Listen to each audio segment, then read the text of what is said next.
ایک تو میں یہ چاہ رہا تھا کہ شروع سے ہم عبارت کو پڑھتے جائیں، اور جہاں تک ہم نے پڑھا ہے اس کے ساتھ ساتھ کچھ مقامات کی میں وضاحت بھی کرتا جاؤں، چونکہ ہم نخبۃ الفکر پڑھ رہے ہیں تو بہتر یہی ہے کہ ساتھ ساتھ ہی ہم عبارت بھی پڑھتے جائیں آج، اور اس کے ساتھ ساتھ جہاں جہاں وضاحت کی ضرورت ہوگی وہاں وہاں میں وضاحت بھی کرتا جاؤں۔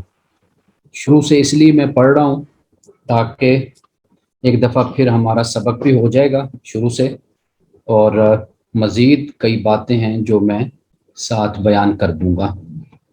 فَأَقُولُ، یہاں سے بات شروع ہوتی ہے خطبے کے بعد۔ فَأَقُولُ الخبر اما ان یکون لہ طرق بلا عدد معین، کہ یا تو طرق ہوتا ہے خبر کا، یعنی اس کی اسناد، وہ بلا عدد معین، اس کی تعداد کا کوئی تعین نہیں ہوتا۔ اب یہ ہم نے پڑھا تھا کہ اس کو متواتر کہتے ہیں، یا دوسری صورت یہ کہ یا پھر یہ ہے کہ دو سے اوپر ہوں گے، او بواحد، یعنی طرق دو سے اوپر، یا او بہما، یا دو، او بواحد، یا ایک۔ اگر عثمان صاحب کتاب بھی ساتھ اسکرین پہ کر دیں تو میرے لیے بہت آسانی ہو جائے گی۔ جی میں کر دیتا ہوں سر۔ تو یہ ہم نے یہ عبارت ہے جو پڑھی ہے میں نے، کہ اگر طرق کی تعداد معین نہیں ہے تو وہ متواتر بن جائے گا، اسے متواتر کہیں گے اس خبر کو، اور جس کی تعداد متعین ہے، معین ہے، پھر ہم نے یہ دیکھنا ہے کہ وہ کتنی ہے، ایک ہے یا دو ہے یا دو سے زیادہ، یہ بن جائیں گی تین۔ اب پہلی کو تو انہوں نے کہا کہ بھئی یہ متواتر ہوگی، اور اس سے علم یقینی کا فائدہ ہوگا اس کی شروط کے ساتھ۔ علم یقینی کہہ لیجئے یا علم ضروری کہہ لیجئے، کہ جو انسان کو سن کر حواس سے جو علم حاصل ہوتا ہے وہ علم ضروری اس کو کہتے ہیں، یا علم یقینی، یا علم بدیہہ کہہ لیں۔ لیکن علم نظری وہ ہوتا ہے کہ جو استدلال کے بعد آپ کو حاصل ہوتا ہے، استدلال کے بعد۔ تو استدلال کے بعد جو علم حاصل ہوتا ہے اس کو علم نظری کہتے ہیں، اور پھر وہ بھی یعنی یقینی ہو جاتا ہے، اس لیے کہ استدلال دلائل اور دلیل کے ساتھ، اور یہ استدلال کی جس کے اندر صلاحیت ہوتی ہے در حقیقت یہ علم اس کے لیے یقینی علم ہوتا ہے پھر۔ تو یہاں تک ہم نے پڑھا۔ اب دیکھیے فالاول المتواتر، اول کیا ہے؟ متواتر ہے، المفید للعلم الیقینی بشروطہ، تو اس کی شروط کے ساتھ اس سے جو علم حاصل ہوتا ہے وہ علم یقینی ہوتا ہے۔ اچھا، والثانی المشہور، اور ثانی کیا ہے؟ وہ مشہور ہے، وهو المستفیض علی رائل۔ اب یہاں پر یعنی مستفیض یہ تساوی کی بنیاد پر، یعنی آپ یوں کہہ لیجئے کہ ابن حجر عسقلانی رحمۃ اللہ علیہ کے نزدیک مشہور کیا ہے؟ وہ کہتے ہیں مشہور اور مستفیض میں کوئی فرق نہیں ہے، یہ ایک ہی ہے۔ اس کے لیے تساوی کا لفظ ہم بولتے ہیں، یعنی ان میں جو فرق ہے وہ تساوی کا فرق ہے۔ تساوی سے مراد ہے کہ ایک ہی جیسے آپ ایک لفظ دو دفعہ ایک لفظ کو بیان کر دیتے ہیں، تو اس کو ہم تساوی کا کہتے ہیں فرق۔ اچھا، اب والثالث، اور تیسری قسم کیا ہے؟ وہ عزیز ہے، ولیس شرطا للصحیح خلافا لمن زعمہ۔ یہاں پر بھی علامہ ابن حجر ایک نقطہ نظر بیان کر رہے ہیں، وہ کہتے ہیں کہ عزیز ہونا کوئی شرط نہیں ہے صحیح کے لیے، کہ اگر کوئی حدیث صحیح ہے تو اس کے لیے یہ شرط ہے کہ کم از کم دو راوی بیان ہوں۔ یہ یعنی حدیث عزیز کی ہم بات کر رہے ہیں، تو یہ ایک نقطہ نظر ہے کہ جس کے راوی کم از کم دو ہوں نا، کہتے ہیں کہ یہ ضروری ہے صحیح کے لیے. یہ امام حاکم جو ہے غالباً جن کی مستدرک بھی ہے ان کا نقطہ نظر یہی ہے. تو خلافاً لمن زعمہ، تو کہتے ہیں یہ جو ایسا خیال کرتے ہیں ان سے یہ بات ان کی درست نہیں ہے. لیس شرطا للصحیح، کہ صحیح کے لیے یہ کوئی شرط نہیں ہے کہ عزیز ہونا ہر صورت میں حدیث کا ضروری ہے. اور رابع کیا ہے؟ الغریب. غریب سے مراد یعنی جس کا بیان کرنے والا، جس کا راوی صرف ایک ہو، جس کی سند ایک ہو، اس کو غریب کہتے ہیں. اب وہ کلھا سوى الاول، پہلے کی سوا سب کی سب آحاد ہیں. اب یہ یہاں تک بات ختم ہو گئی. اب اس کے بعد یہ بتا رہے ہیں کہ یہ جو آحاد ہیں وفیہا، اور ان آحاد میں المقبول والمردود، ان میں مقبول بھی ہیں اور مردود بھی ہیں. اور یہ کیا ہیں؟ اس کا توقف کس پر ہے موقوف ہونا؟ کہتے ہیں کہ لتوقف فی الاستدلال بها علی البحث عن احوال رواتها دون الاول. کہتے ہیں کہ خبر احاد سے یعنی استدلال جو کرنا ہے نا جی، یہ موقوف ہے ان کے جو راوی ہیں ان کے احوال کی چھان بین پر. بحث کا مطلب ہوتا ہے تلاش کرنا عربی زبان میں، یعنی ابحث عن القلنسوہ، ہم جیسے مثلا کہتے ہیں کہ ٹوپی کو میں تلاش کر رہا ہوں اپنی، یا کوئی پین تلاش کر رہا ہوں، ابحث عن القلم. تو بحث کا لفظ عربی زبان میں ہم جو بحث کرتے ہیں، اردو میں ہم اس کو بحث کہتے ہیں، یہ بھی اسی مقصد کے لیے ہوتا ہے کہ ہم کسی صحیح بات پر پہنچنا چاہتے ہیں، تلاش کر رہے ہوتے ہیں کوئی بات ہم. تو اس لیے علی البحث کا مطلب یہاں پر ہے کہ چھان بین یا تلاش پر، یعنی اخبار احاد سے استدلال یا دلیل لینا یہ موقوف ہے اس بات پر کہ جو راوی ہیں ان کے احوال کیا ہیں، ان کی آپ چھان بین کرتے ہیں کہ وہ کس درجے کے راوی ہیں. تو اگر وہ معیار پر پورا اترتے ہیں تو مقبول ہے، نہیں تو اس کو پھر مردود کہتے ہیں. وقد یقع فیہا ما یفید العلم النظری بالقرائن علی المختار، اور ان میں جو علم نظری ہے وہ قرائن کے ساتھ فائدہ دیتا ہے. اب یہ جو قرائن ہے، یعنی قرائن سے مراد یہی ہے کہ جو جیسے ابھی ہم نے پڑھا کہ دلیل اور استدلال، اور جب ایک روایت ہے جیسے ہم نے بیان کی تھی کہ صحیح لذات ہی صحیح لغیر ہی حسن لذات ہی حسن لغیر ہی، کہ اس کو کسی اور طریقے سے اگر اس کو سپورٹ ہو جاتی ہے اور دوسرے قرائن سے اور اسباب سے اور ذرائع سے، تو پھر اس کے بعد اس سے ہمیں کیا فائدہ ہوتا ہے؟ اس سے علم نظری کا ہمیں فائدہ ہوتا ہے. یہ قول مختار ہے. علی المختار، علی المختار سے مراد یہ کہ یہی قول مختار ہے. اچھا، اب اس سے آگے دیکھیے، ثم الغرابت، پھر غرابت ہے.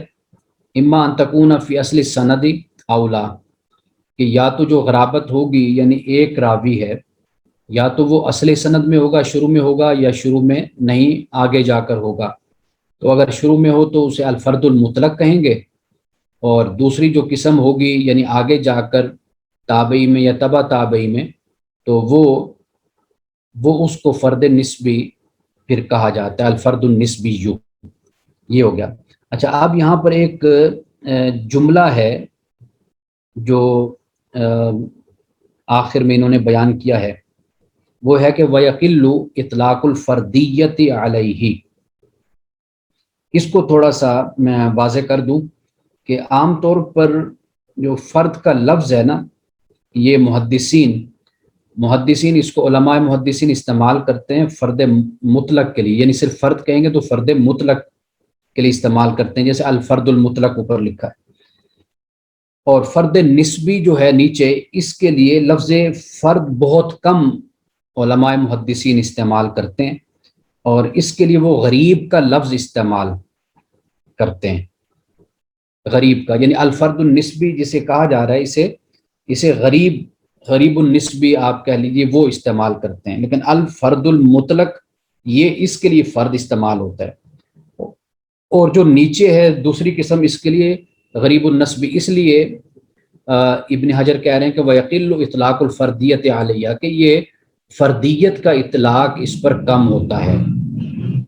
اب اس میں یعنی ہمیں یہ بات سمجھ آ گئی کہ فرد مطلق جب ہم بولیں گے تو اس سے مراد یہ ہوگا کہ جیسے ایک صحابی واحد ہے روایت کرنے والا جس نے رسول اللہ صلی اللہ علیہ وسلم سے روایت کی ہے، تو یہ غرابت یہاں پر موجود ہے ایک۔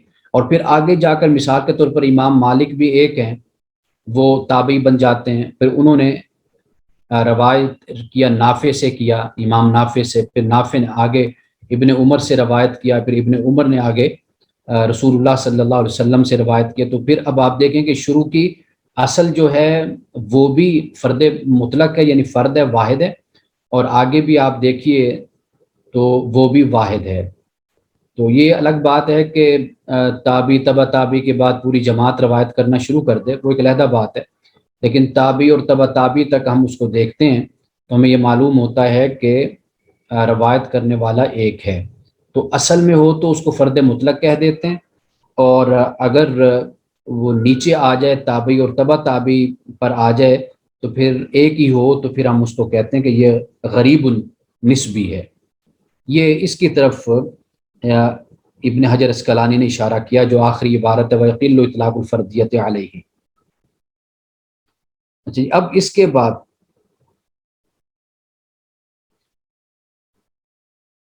وخبر الآحاد بنقل عدل تام الضبط متصل السند غیر معلل ولا شاذ هو الصحیح لذاته۔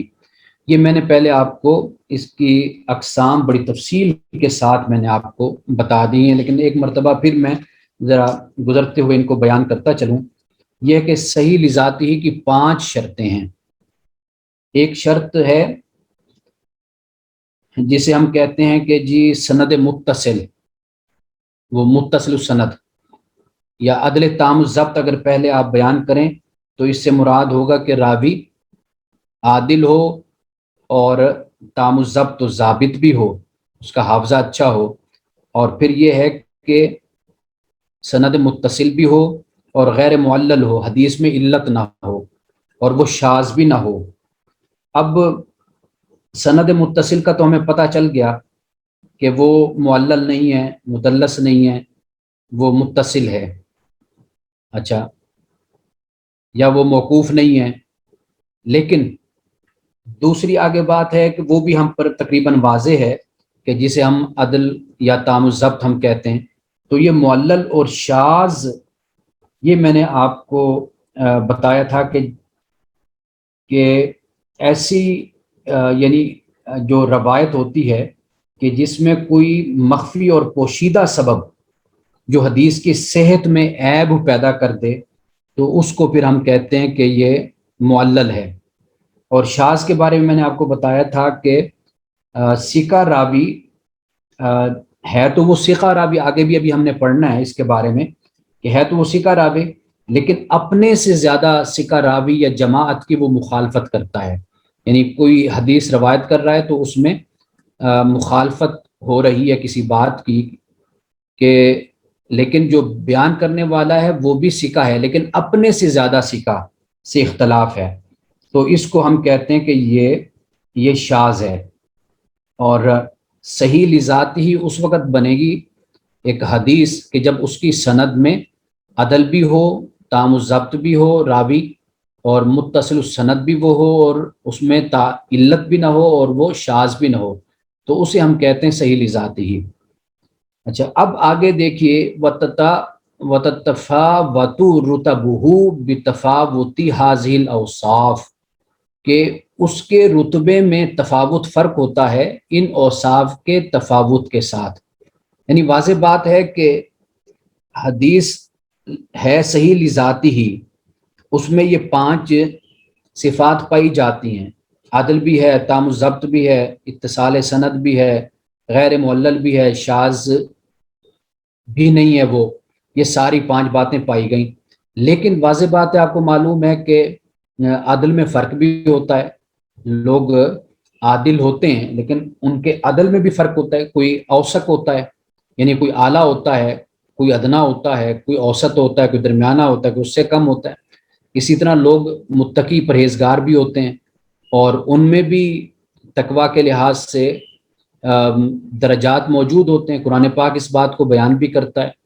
تو ان کے کہنے کا مقصد یہ ہے کہ وَتَتَفَاوَتُ رُتَبُهُ بِتَفَاوُتِ هَذِهِ الْأَوْصَافِ، کہ اس میں صحیح لذات ہی میں اوصاف کی بنیاد پر تفاوت موجود ہوگا رتبے کا۔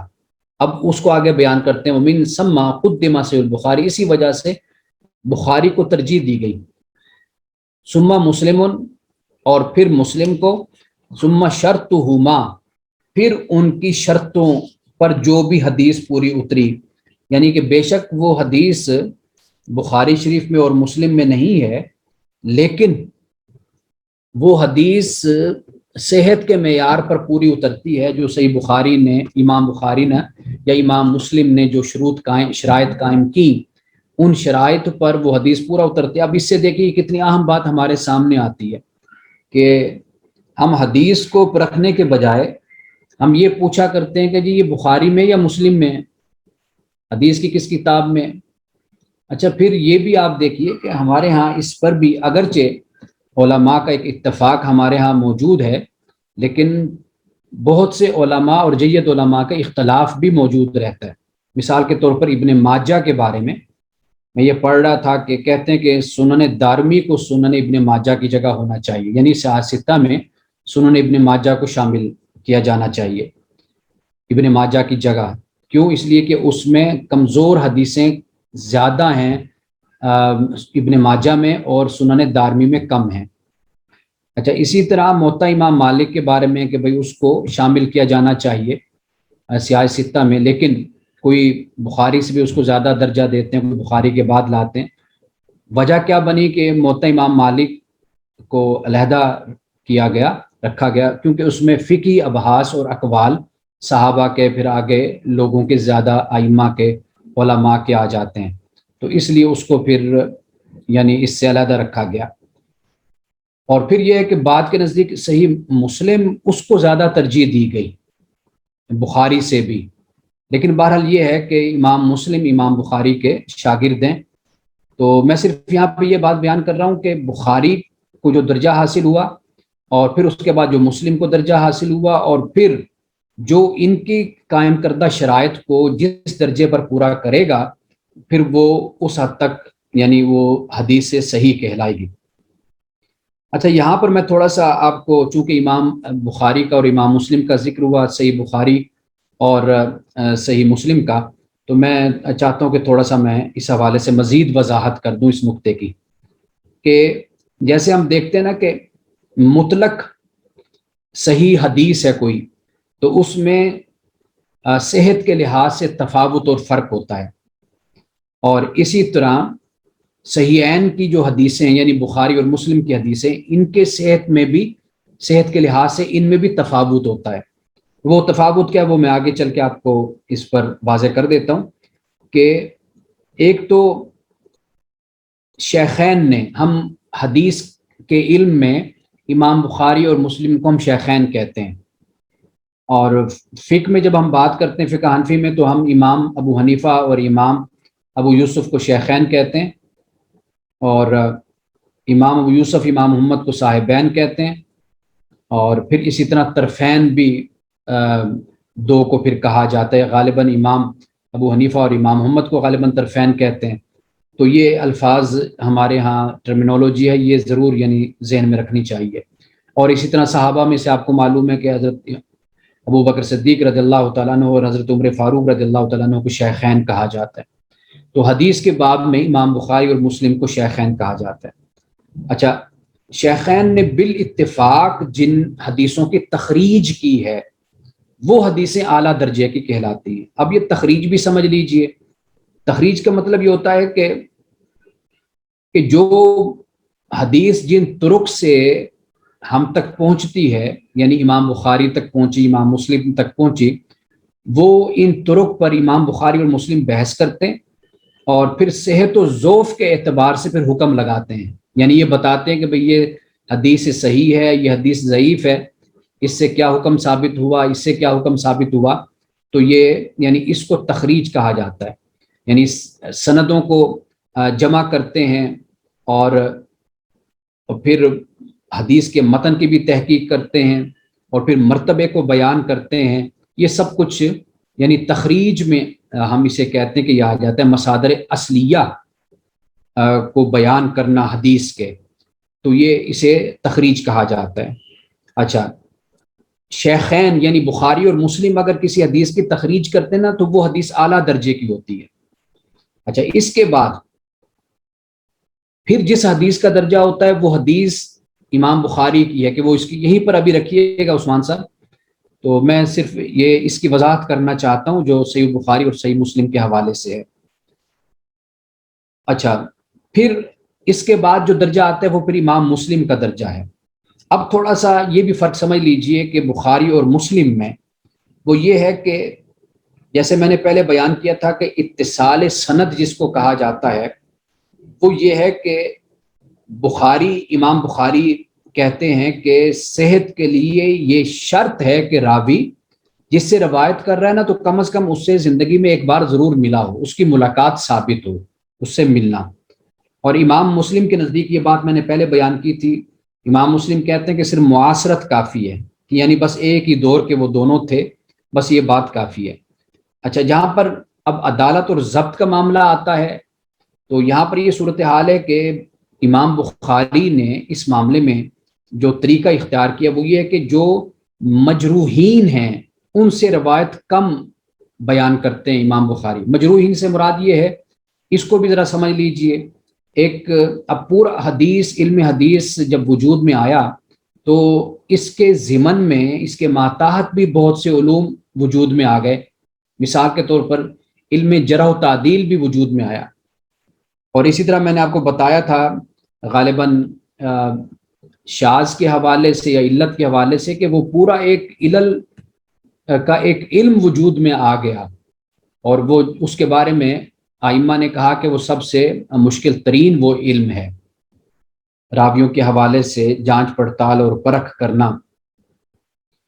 تو یہاں پر جو مجروحین ہے، یہ جرح کا جب ہم لفظ بولتے ہیں نا، اس سے مراد یہ ہوتا ہے کہ جو حدیث کو روایت کرنے والے ہیں ان کے عیبوں کو، ان کے نقائص کو سمجھنا، کہ اور پھر اس کے بعد حدیث کے بارے میں کوئی حکم لگانا، کہ یعنی اگر کوئی کسی سے عدالت ساقط ہو جاتی ہے، کسی کے کردار میں کوئی کسی قسم کی کمزوری ہے، کوئی یعنی فسق کا عادی ہے، فسوق و فجور کا، کیونکہ کئی ایسے راوی بھی یعنی مردود قرار پائے، یعنی ان کو چھوڑ دیا گیا.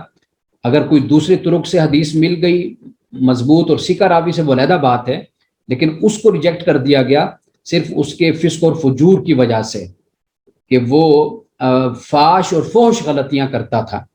یہ سب کچھ علم اسماء الرجال میں اس کو بیان کر دیا گیا، اور بڑی بڑی کتابیں اس پر موجود ہیں. اور خود میں دیکھ رہا تھا تقریباً کوئی 15-16 کتابیں تو خود علامہ ابن حجر کی ہیں کہ انہوں نے علم اسماء الرجال پر لکھی ہیں. اچھا، ایک اب جو میں بات بتا رہا ہوں وہ یہ ہے کہ امام بخاری مجروحین سے روایت کم کرتے ہیں، یعنی جن پر جرح ہوئی، جن کے کردار میں کوئی سقم تھا، کمزوری تھی، کہیں پر بھی ذرا بھی شک ہوا امام بخاری نے روایت نہیں کیا، یا کیا تو بہت ہی کم کیا. وہاں پر کرنے کی وجہ یہ ہے کہ کسی اور سند سے، کسی اور طرق سے، کسی اور راستے سے یا متن سے کوئی اس کو ایک سپورٹ مل گئی تو اس کو اس حوالے سے قبول کر لیا. اچھا، جبکہ امام مسلم نے مجروحین سے بھی یعنی کئی روایتیں بیان کی ہیں، جن پر جرح ہوئی ان سے بھی بیان کر دی. اچھا، اور اسی طرح شذوذ و علل پر جیسے ابھی ہم نے بات کی ہے کہ یہ روایتیں بھی بخاری میں کم ہیں اور مسلم میں بخاری سے کہیں زیادہ ہیں. اچھا، اب ہم بات اصل جو کر رہے ہیں وہ اب واپس یہاں پر آتے ہیں. اب دیکھیے، فَإِنْ خَفَّ الضَّبْطُ، پھر اگر ضبط خف ہو جائے یعنی کم ہو ضبط، تو یہ حافظہ، یہ میں نے آپ کو بتایا تھا، ایک تو ضبط ہوتا ہے کتاب کا اور ایک ضبط ہوتا ہے صدر کا، سینے کا. اچھا، اب یہ ضبط جہاں پر کم ہوگا فالحسن لذاتہ، تو وہ حسن لذات ہی ہو جائے گی، اس کو حسن لذات ہی کہیں گے۔ صرف یہ ہے کہ یہ جو 5 شرائط بیان کی گئی، ان میں تھوڑا سا کیا مسئلہ ہوا کہ راوی کا جو ضبط ہے نا اس میں ذرا کمزوری ہے، تو وہ حسن لذات ہی کہلائے گی۔ وَبِكَثْرَةِ الطُّرُقِ يُصَحُّ، اور اس کی طرق کی کثرت کی وجہ سے وہ بھی صحیح بن جائے گی، پھر اسے آپ صحیح لغیر ہی کہہ لیجئے، تو پھر وہ بھی صحیح کہلائی۔ اچھا اب آگے دیکھیے، یہاں پر کوئی بات ہے، ہاں ایک بڑی اہم بات میں آپ کو یہاں پر بتاتا چلوں کہ یہ جو صحیح کی بات کر رہے ہیں نا جی، اچھا اگر ہم صحیح پر بات کریں تو حدیث صحیح کی 6 قسمیں ہیں جو آپ ذہن میں رکھیے۔ جیسے ابھی میں نے آپ کو بتایا کہ جس کی تخریج بخاری اور مسلم نے کی ہے، ایک تو وہ قسم ہوگی صحیح کی تخریج، آپ سمجھ گئے جو میں نے آپ کو بتایا کہ بخاری اور مسلم نے طرق پر بحث کی ہے اور صحت و ضعف کے حوالے سے بتایا ہے کہ اس حدیث کو قبول کیا جائے یا نہ کیا جائے، اس سے کیا حکم ثابت ہوتا ہے، تو یہ جو بحث ساری ہے اس کو تخریج کہتے ہیں۔ اچھا پھر دوسری حدیث صحیح کی جو دوسری قسم ہے وہ ہے کہ تخریج صرف بخاری نے کی، تیسری قسم وہ ہے کہ صرف مسلم نے کی، چوتھی قسم وہ ہے کہ جو صحیحین کے شرائط کے مطابق ہوں، جیسے میں نے ابھی آپ کو بتایا یہاں پر لکھا ہوا ہے ثم شرطہما، تو یہ یہاں پر ہو گئی۔ اچھا جو صرف بخاری کی شرط کے مطابق ہیں یہ 5ویں قسم ہو گئی، جو صرف مسلم کی شرط کے مطابق ہیں حدیث صحیح وہ 6ٹھی قسم ہو گئی۔ اچھا اب 7ویں قسم کیا ہے؟ اچھا اب وہ ایسی حدیث ہے جو اصح الاسانید، ایک مثال میں دے رہا ہوں کہ اس میں سے ہو سکتی ہے۔ اصح الاسانید یہ ہے کہ بھئی نہ تو بخاری میں نہ مسلم میں، لیکن کسی اور طرق کے ساتھ۔ امام بخاری کا بھی ایک طرق ہے جس سے امام بخاری حدیث کو قبول کرتے ہیں، امام مسلم کا بھی اور امام مالک کا بھی، جیسے ابھی میں نے آپ کو بتایا چند طرق میں آپ کو یہاں پر بیان کرتا ہوں۔ اصح الاسانید جو امام بخاری کا ہے وہ تو ہے کہ مالک سے نافع اور نافع سے پھر ابن عمر رضی اللہ تعالیٰ عنہما، یہ یعنی اصح الاسانید، اسانید میں سے سندوں میں سے سب سے صحیح سند یہ امام بخاری زیادہ تر اس طرح قبول کرتے ہیں۔ اچھا پھر علی بن مدینی اور جو فلاس ہیں ان کے نزدیک محمد بن سیرین اور پھر ان سے عبیدہ اور پھر ان سے علی رضی اللہ تعالیٰ عنہ، یعنی حضرت علی راوی ان سے کی عبیدہ نے، پھر ان سے محمد بن سیرین نے، یہ کون قبول کرتے ہیں؟ یہ امام علی بن مدینی اس کو قبول کرتے ہیں۔ اچھا اسی طرح یحییٰ بن معین، یہ ان میں سے کوئی تابعی ہے اور کوئی تبع تابعی ہے۔ یحییٰ بن معین یہ اعمش سے قبول کرتے ہیں، حدیث کو لیتے ہیں، اور اعمش پھر ابراہیم سے اور ابراہیم نخی اور پھر ان سے علقمہ اور پھر ان سے ابن مسعود، حضرت عبداللہ ابن مسعود رضی اللہ تعالی عنہ۔ اچھا پھر اسی طرح زہرہ یہ سالم سے، سالم ان کے والد سے اور والد پھر ابن عمر سے، اس طرح ایوب نافع سے اور نافع ابن عمر سے۔ اچھا ابن ابی شیبہ یہ زہری سے اور زہری علی بن حسین سے، حضرت امام حسین رضی اللہ تعالی عنہ کے صاحبزادے ان سے، اور پھر حسین کن سے لیتے ہیں؟ اپنے علی بن حسین لیتے ہیں ہاں اپنے والد یعنی حسین، حضرت امام حسین سے، اور حسین کن سے لیتے ہیں؟ حضرت علی رضی اللہ تعالیٰ عنہ سے۔ اچھا اسی طرح سلیمان بن داؤد یہ یحییٰ بن ابی کثیر سے لیتے ہیں، وہ ابی سلمہ سے لیتے ہیں، وہ پھر ابی ہریرہ سے، حضرت ابو ہریرہ رضی اللہ تعالیٰ عنہ سے لیتے ہیں۔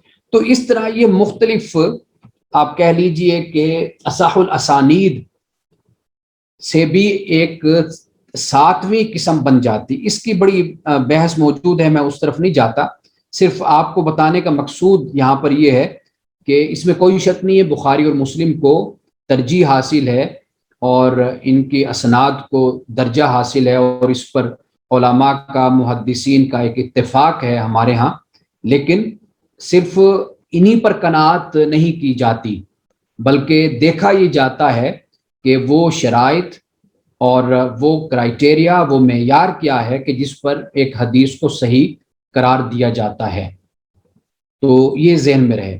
اب یہاں پر دیکھیے فَإِن جُمِعَ فَلِتَرَدُّدِ فِي النَّاقِلِ حَيْثُ التَّفَرُّدُ وَإِلَّا فبِاعْتِبَارِ اسنادین، اچھا پھر اگر وہ جمع ہو جائیں یعنی حسن اور صحیح، تو پھر تردد ہوتا ہے ناقل میں حیث تفرد، کہ اس کے تفرد میں، تفرد کی حیثیت سے، وَإِلَّا فَبِاعْتِبَارِ اسنادین، ورنہ پھر دو سندوں کا اعتبار کیا جاتا ہے۔ یہاں پر در حقیقت ایک مسئلے کو یہ بیان کر رہے ہیں، اور وہ مسئلہ یہ ہے کہ ہم کئی جگہوں پر دیکھتے ہیں، آپ کبھی اس حوالے سے مطالعہ ہوگا کہ ھذا حدیث حسن صحیح، یہ دو الفاظ حدیث کے ساتھ حسن کا بھی لفظ آ جاتا ہے اور حدیث کے ساتھ صحیح کا بھی لفظ آ جاتا ہے۔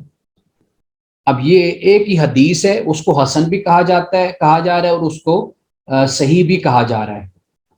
اب یہاں پر یہ سوال پیدا ہوا کہ بھئی حدیث یا تو حسن ہوگی یا صحیح ہوگی، یہ دونوں الفاظ کیوں بولے جاتے ہیں؟ ایک نقطہ نظر یہ ہے کہ یہ بھی میں آپ کو بتاتا چلوں کہ صحیح لذاتی میں راوی کا جو ضبط ہوتا ہے نا، حافظہ، وہ تو کامل ہوتا ہے، وہ ہم صحیح لذاتی ہی کہتے ہیں۔ اور حسن لذاتی کیا ہوتا ہے؟ اس میں ابھی ہم نے پڑھا کہ اس میں اس کا جو ضبط ہے، اس کا حافظہ ہوتا ہے، وہ ناقص ہوتا ہے۔ اچھا، امام ترمذی خاص طور پر سنن ترمذی میں ایک ہی حدیث کو، یعنی وہاں پر زیادہ آپ کو یہ بات ملے گی کہ وہ حسن بھی کہہ رہے ہوتے ہیں اور اس کو صحیح بھی کہہ رہے ہوتے ہیں۔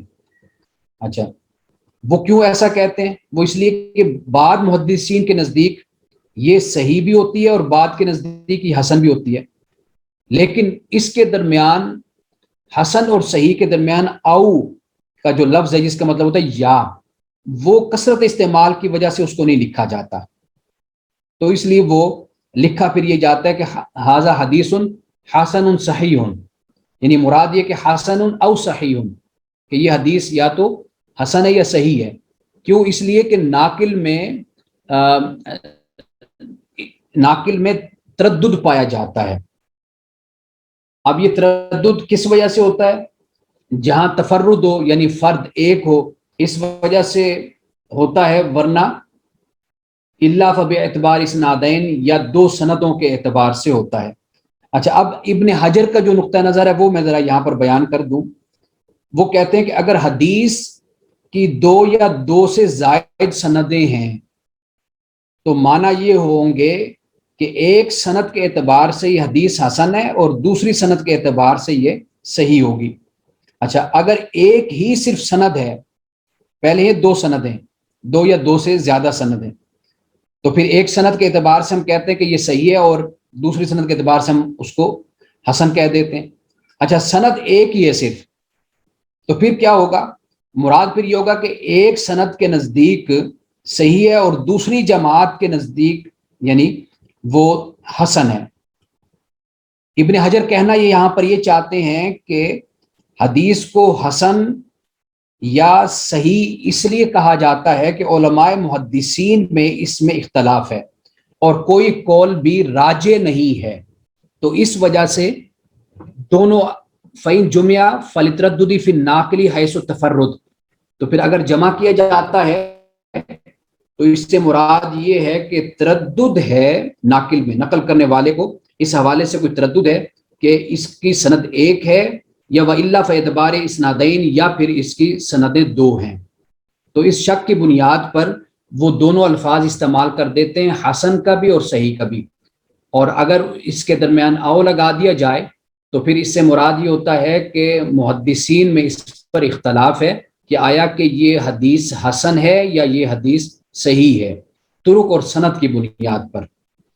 اچھا جی، اب اس کے بعد ایک نئی بات کو شروع کر رہے ہیں کہ وزیادت راویہما مقبولتن، ان کے راوی کی زیادتی مقبول ہے، معلم تقع منافیتن لمن ہوا اوثق، کہ جب تک یہ منافی واقع نہ ہو اس کے لیے کہ جو زیادہ ثقہ راوی ہے۔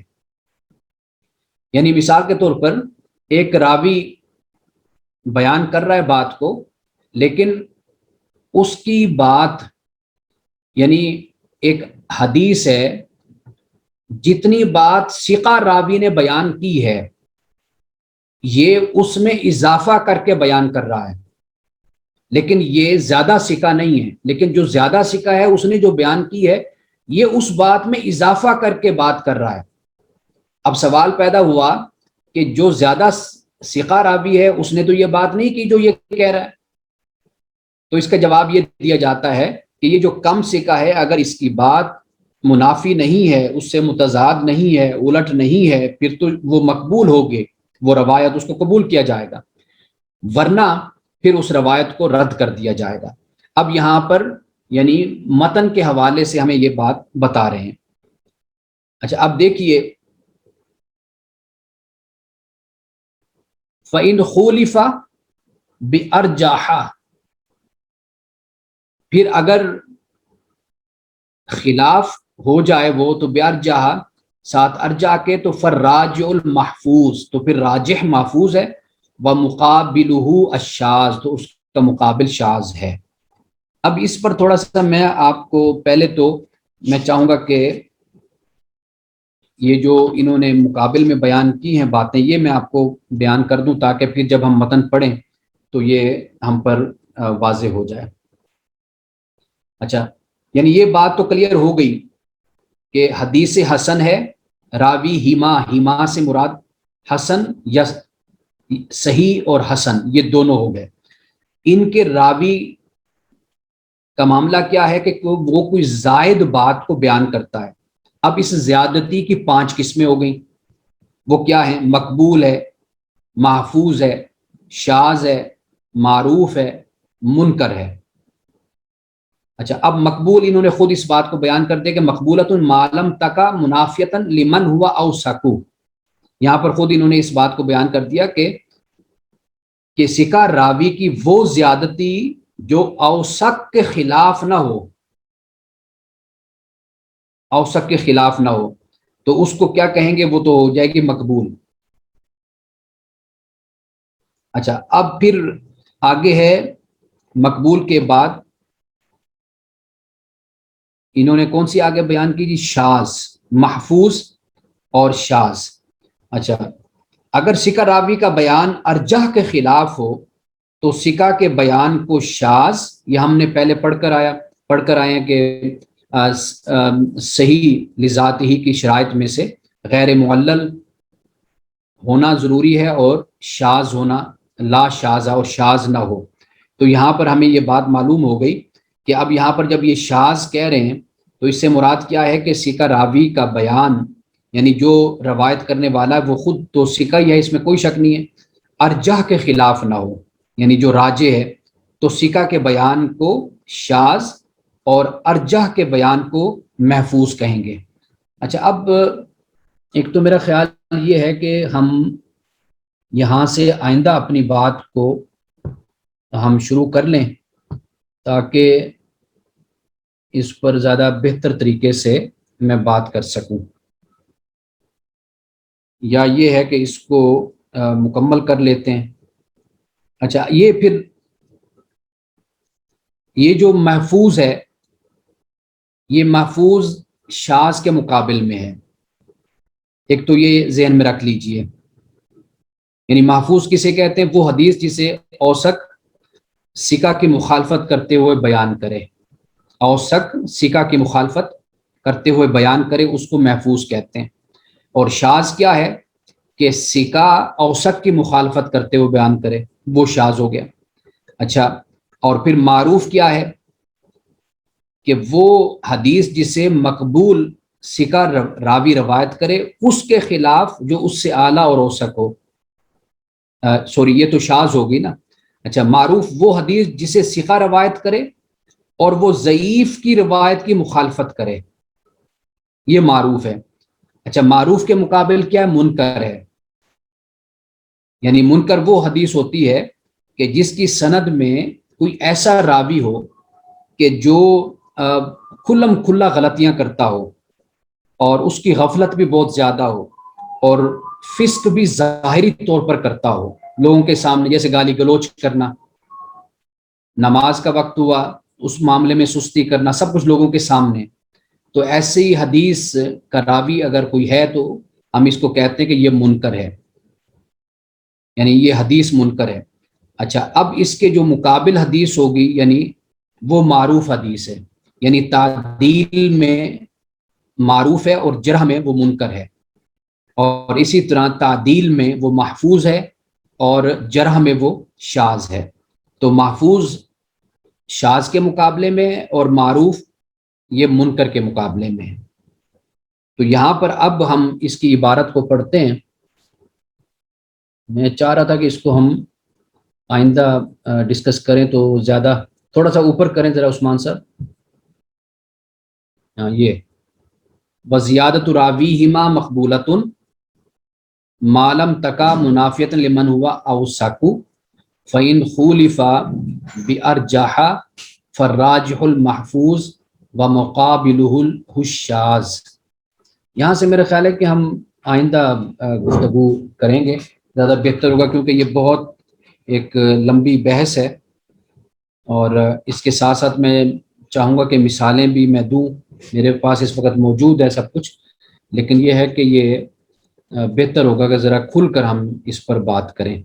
تو بحمد اللہ تعالیٰ آج ہم نے شروع سے لے کر یہاں تک حسن لذات ہی تک ہم نے بات کو مکمل کیا، اور اس کے مختلف جو پہلو تھے ان کو واضح کیا ہے میں نے، لیکن اب انشاءاللہ تعالی ہم بات کریں گے صحت اور حسن، صحیح اور حسن کے حوالے سے، اور پھر یہ ہے کہ آگے جو راوی روایت میں اضافہ کرتا ہے تو اس کے حوالے سے پھر آگے انشاءاللہ تعالی یہ ساری اقسام میں بیان کروں گا۔